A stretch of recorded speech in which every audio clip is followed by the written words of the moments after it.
Hello दोस्तों, स्वागत है आपका एबीपी विजन्स पर। आगे बढ़ने से पहले अगर एबीपी विजन्स को सब्सक्राइब न किया हो तो चैनल को सब्सक्राइब कर ले और बेल आइकन को दबाना मत भूलें ताकि हम आपसे मिल सके सबसे पहले। धन्यवाद। ऐसे हुआ था भारत में मुगलों का आगमन। जाने मुगल वंश के संस्थापक बाबर के बारे में। मुगल शासन 17वीं शताब्दी के आखिर में और 18वीं शताब्दी की शुरुआत तक चला और 19वीं शताब्दी के मध्य में समाप्त हुआ। आपको बता दें, मुगल वंश का संस्थापक बाबर था। यहाँ देखिए उसके बारे में सब कुछ। मुगल साम्राज्य 1556 में शुरू हुआ। मुगल वंश का संस्थापक बाबर था। अधिकतर मुगल शासक तुर्क और सुन्नी मुसलमान थे। मुगल शासन 17वीं शताब्दी के आखिर में और 18वीं शताब्दी की शुरुआत तक चला और 19वीं शताब्दी के मध्य में समाप्त हुआ। बाबर पर अपने परिवार की जिम्मेदारी बहुत कम उम्र में ही आ गई थी। अपने पैतृक स्थान फरगना को वे जीत तो गए थे, लेकिन ज्यादा दिन तक वहां राज नहीं कर पाए। वे इसे कुछ ही दिनों में हार गए, जिसके बाद उसे बहुत कठिन समय देखना पड़ा और उन्होंने बहुत मुश्किल से जीवन यापन किया। लेकिन इस मुश्किल समय में भी वे उनके कुछ वफादारों ने उनका साथ नहीं छोड़ा। कुछ सालों बाद जब उसके दुश्मन एक दूसरे से दुश्मनी निभा रहे थे, तब इस बात का फायदा बाबर ने उठाया और वे 1502 में अफगानिस्तान के काबुल को जीत लिए। इसके साथ ही उन्होंने अपना पैतृक स्थान फरगना व समरकंद को भी जीत लिया। बाबर की 11 बेगम थी, जिससे उसको 20 बच्चे हुए थे। बाबर का पहला बेटा हुमायूं था, जिसे उसने अपना उत्तराधिकारी बनाया था। मध्य एशिया में जब बाबर अपना साम्राज्य नहीं फैला पाया, तब उसकी नज़र भारत पर हुई। उस समय भारत की राजनीतिक स्थिति बाबर को अपना साम्राज्य फैलाने के लिए उचित लग रही थी। उस समय दिल्ली के सुल्तान बहुत सी लड़ाइयां हार रहे थे, जिस वजह से विघटन की स्थिति उत्पन्न हो गई थी। भारत के उत्तरी क्षेत्र में कुछ प्रदेश अफगान और राजपूत के अंदर थे, लेकिन इन्हीं के आसपास के क्षेत्र स्वतंत्र थे, जो अफगानी व राजपूतों के क्षेत्र में नहीं आते थे। इब्राहिम लोदी, जो दिल्ली का सुल्तान था, एक सक्षम शासक नहीं था। पंजाब के गवर्नर दौलत खान इब्राहिम लोदी के काम से बहुत असंतुष्ट था। इब्राहिम के एक अंकल आलम खान, जो दिल्ली की सल्तनत के लिए एक मुख्य दावेदार थे, बाबर को जानते थे। तब आलम खान और दौलत खान ने बाबर को भारत आने का न्योता भेजा।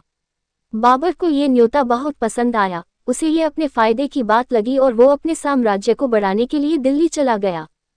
दोस्तों, आगे बढ़ने से पहले अपने एबीपी विजन्स को सब्सक्राइब करके बेल आइकन को दबाना बिल्कुल भी मत भूलिएगा ताकि हम मिल सके सबसे पहले। आपका हमें अपने परिवार से जोड़ने के लिए एबीपी विजन्स दिल से धन्यवाद करती है। आलम खान और दौलत खान ने बाबर को पानीपत की लड़ाई के लिए बुलाया था। बाबर ने लड़ाई में जाने से पहले 4 बार पूरी जांच पड़ताल की थी। इसी दौरान कुछ गुस्से में बैठे अफगानी लोगों ने बाबर को अफगान में आक्रमण करने के लिए बुलाया। मेवाड़ के राजा राणा संग्राम सिंह ने भी बाबर को इब्राहिम लोदी के खिलाफ खड़े होने के लिए बोला, क्योंकि राणा जी की इब्राहिम से पुरानी रंजिश थी। इन्हीं सब के चलते बाबर ने पानीपत में इब्राहिम लोदी को युद्ध के लिए ललकारा। अप्रैल 1526 में बाबर पानीपत की लड़ाई जीत गया। अपने को हारता देख इस युद्ध में इब्राहिम लोदी ने खुद को मार डाला। सबको ये लगा था कि बाबर इस लड़ाई के बाद भारत छोड़ देगा, लेकिन इसका उल्टा हुआ। बाबर ने भारत में ही अपना साम्राज्य फैलाने की ठान ली। भारत के इतिहास में बाबर की जीत पानीपत की पहली जीत कहलाती है। इसे दिल्ली की भी जीत माना गया। इस जीत ने भारतीय राजनीति को पूरी तरह से बदल दिया। साथ ही मुगलों के लिए भी ये बहुत बड़ी जीत साबित हुई। पानीपत की जीत के बाद भी बाबर की स्थिति भारत में मजबूत नहीं थी। राणा संग्राम ने ही बाबर को भारत का न्योता दिया था। उन्हें लगा था वो वापस काबुल चला जाएगा, लेकिन बाबर का भारत में रहने के फैसले ने राणा संग्राम को मुसीबत में डाल दिया। अपने आप को और मजबूत बनाने के लिए बाबर ने मेवाड़ के राणा संग्राम को चुनौती दी और उन्हें खनवा में हरा दिया। राणा संग्राम सिंह के साथ कुछ अफगानी शासक भी जुड़ गए थे, जिसके बाद उन्होंने अफगान चीफ को भी हरा दिया। 17 मार्च 1527 में खनवा में 2 विशाल सेना एक दूसरे से भिड़ गई। राजपूतों ने हमेशा की तरह अपनी लड़ाई लड़ी, लेकिन बाबर की सेना के पास नए उपकरण थे, जिसका सामना राजपूत नहीं कर पाए और वे बहुत बुरी तरह से हार गए। राजपूत की पूरी सेना को बाबर की सेना ने मार डाला। राणा संग्राम अपने आप को हारता देख भाग गए और खुदकुशी कर ली। राणा संग्राम के मरने के साथ राजपूतों को अपना भविष्य खतरे में दिखाई देने लगा। इस जीत के साथ लोगों ने उसे घासी की उपाधि दी। राजपूतों को हराने के बाद भी बाबर को अफगानी शासक जो बिहार व बंगाल में राज्य कर रहे थे, उनके विरोध का सामना करना पड़ा। मई 1529 में बाबर ने घाघरा में सभी अफगानी शासकों को हरा दिया। बाबर अब तक एक मजबूत शासक बन गया था जिसे कोई भी हरा नहीं सकता था। इसके पास एक विशाल सेना तैयार हो गई थी। कोई भी राजा बाबर को चुनौती देने से डरता था। ऐसे में बाबर ने भारत में तेजी से शासन फैलाया। वो देश के कई कोनों में गया और वहां उसने बहुत लूट मचाई। बाबर बहुत धार्मिक प्रवृत्ति का नहीं था।